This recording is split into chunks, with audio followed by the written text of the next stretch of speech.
హైదరాబాద్ కి అతి దగ్గరలో DTCP అప్రూవ్డ్ ప్లాట్స్ గజం 5,999 రూపాయలు మాత్రమే.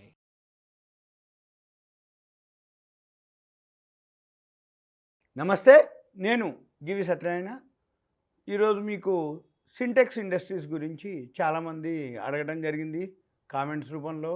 మన విష్ణు గారిని మామూలుగా కామెంట్లో కూడా సింటెక్స్ గురించి చెప్పమంటారు. అయితే ఆ సింటెక్స్ ఏంటిది, అది ఏం జరిగింది, అది ఏంటిది అనేది మీకు విశ్లేషణ. ఇప్పుడు ప్రజెంట్ సింటెక్స్ ఎవరైతే ఉన్నారో అది హుండీ అనుకోవటమే. సింటెక్స్ ఇండస్ట్రీస్ అనే హుండీలో మీ షేర్లు ఏవైతే ఉన్నాయో తిరుపతి హుండీ మాదిరి వేసినట్టే, అయిపోయినట్టే.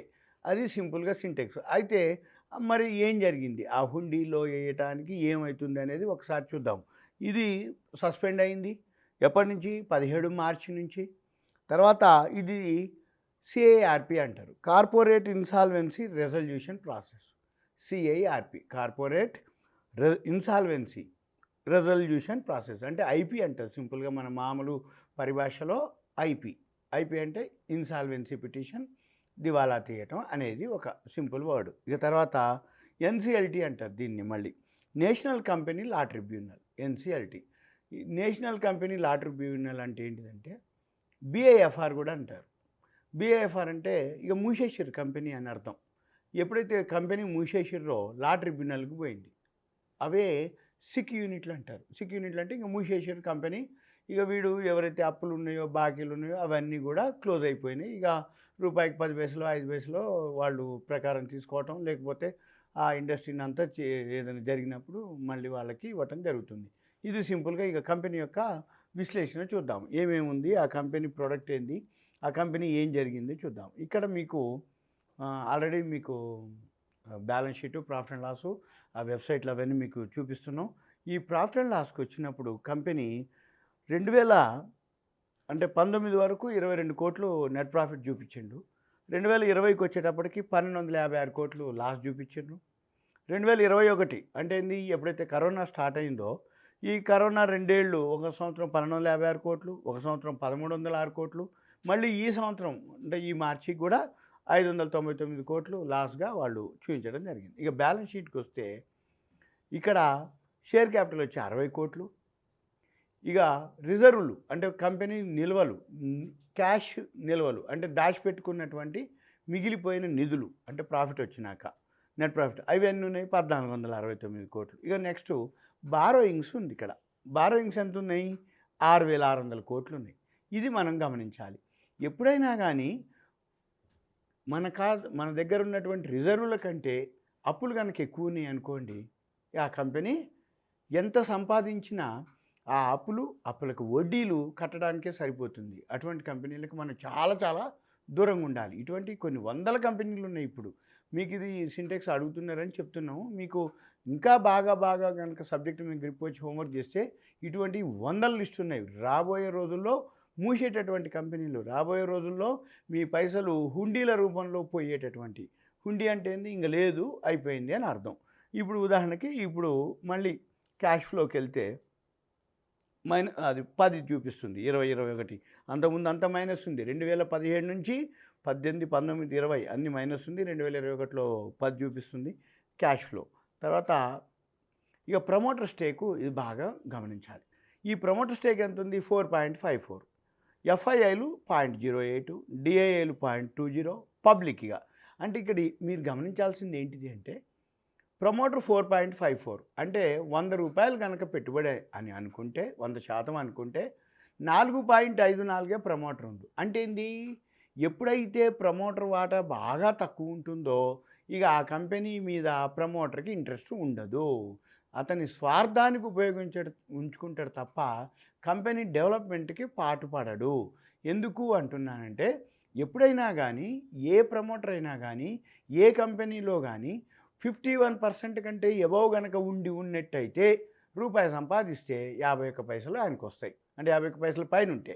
ఇప్పుడు ఈ 4.54 ప్రమోటర్ స్టేక్ ఉందంటే ₹1 కనుక సంపాదిస్తే కంపెనీ 4 రూపాయల అంటే రూపాయిలో 4.5 పైసలు వస్తాయి వానికి. ఎవరైతే కంపెనీ ప్రమోటర్ ఉన్నా అంటే రూపాయి సంపాదిస్తే 4.5 పైసలే అతనికి వస్తాయి. అప్పుడు ఏం చేస్తాడు ఆయన? 4.5 పైసలకి పని చేసేంత ఉంటుందా? ఉండదు. కాబట్టి ఆ కంపెనీ మనం బండ గుర్తు కంపెనీ ప్రమోటర్ స్టేక్ కనుక ఎంత ఎక్కువ ఉంది అంటే మంచి కంపెనీ, ఎంత తక్కువ ఉంది అంటే అది మునిగిపోయే కంపెనీ, మునుగుతున్న కంపెనీ, మునగబోయే కంపెనీ, మునిగిన కంపెనీ, మునగబోయే కంపెనీ, మునగబోతున్న కంపెనీ. అది గుర్తుపట్టాలి. ఏ ప్రమోటర్ స్టేక్ అయినా సరే 2%, 3%, 4%, 5% ఉన్నాయి అంటే ఈరోజు ట్రేడ్ అయినా రాబోయే రోజుల్లో అది నిలబడదు అని అర్థం. ఇక తర్వాత పబ్లికే ఉంది 95.18%. అంటే ఏం చేసిండు, అన్నీ కూడా పీక్ తీసుకెళ్ళి అంటగట్టి అమ్మేసిండు. అది ఎక్కడ అమ్మిండు, ఎంతకు అమ్మిండు అంటే ₹20.35 హైక్ తీసుకెళ్ళిండు, ఇయర్లీ హై. ఆ ₹20.35 హైక్ తీసుకెళ్ళి అక్కడి నుంచి ఇక వదిలేసిండు. ఇక ప్రమోటర్స్ ఎప్పుడైతే లేదో ఓన్లీ ఇన్వెస్టర్సే బై సెల్లు చేసుకోవటం మొదలుపెట్టారు. చివరికి ఇక 17 మార్చి తర్వాత ఆ కంపెనీ ఇక అయిపోయింది అన్నట్టు, క్లోజ్ చేయడం జరిగింది. ట్రేడింగ్ కూడా లేదు, సస్పెండ్ చేయడం జరిగింది. ఎప్పుడైనా కానీ ఏదైనా కానీ ఏదో ఒక రూపంలో షేర్లు బైసెల్ చేస్తున్నారు అంటే చేతులు మారుతున్నాయి తప్ప అక్కడ ప్రొడక్ట్ లేదు, సర్వీసు లేదు, కంపెనీ లేనే లేదు. కానీ 95.18 ఏదైతే ప్రజల దగ్గర ఉందో ఆటోమేటిక్గా జనాలే మార్కెట్తో పాటు పెరగటం, తగ్గటం, కొనుక్కోవటం, అమ్ముకోవటం జరుగుతుంది. ఇక ఒకసారి ఎప్పుడో ఒకసారి ఇలా జరిగిపోతే ఇక దాన్ని బ్యాన్ చేయటం, సస్పెండ్ చేయటం, ఇక ట్రేడింగ్ కాకుండా ఉండటం, ఇవి ఇప్పుడు జరిగింది. అది కాకపోతే ఈ సింటెక్స్ ఇండస్ట్రీస్ ఏవైతే ఉన్నాయో ఆ గ్రూప్ కంపెనీస్ ఉన్నాయి, భారత్ విజయ్ మిల్స్ అని, సింటెక్స్ యాన్స్ అని, భారత్ విజయ్ మిల్స్ ఓవర్సీస్ అంటే దాని సబ్సిడరీ అనమాట. ఇది ఆ సబ్సిడరీనే సింటెక్స్ ఇండస్ట్రీస్ అని. ఇవి మనము చూడొచ్చు. ఇది సింపుల్గా కంపెనీ యొక్క విశ్లేషణ. సింటెక్స్ అనేది అయితే ఇక మాటికి అడగకపోయినా అడిగినా అది ఎప్పుడైతే సస్పెండ్ అయిందో ఆ రేట్ ఏదైతే ఉందో ఆ ఉన్న వాల్యూ అంటే 7.80 లాస్ట్ ట్రేడ్ అయింది 17 మార్చి. అయితే అంతకుముందు నుంచే మనకు న్యూస్ వస్తాయి.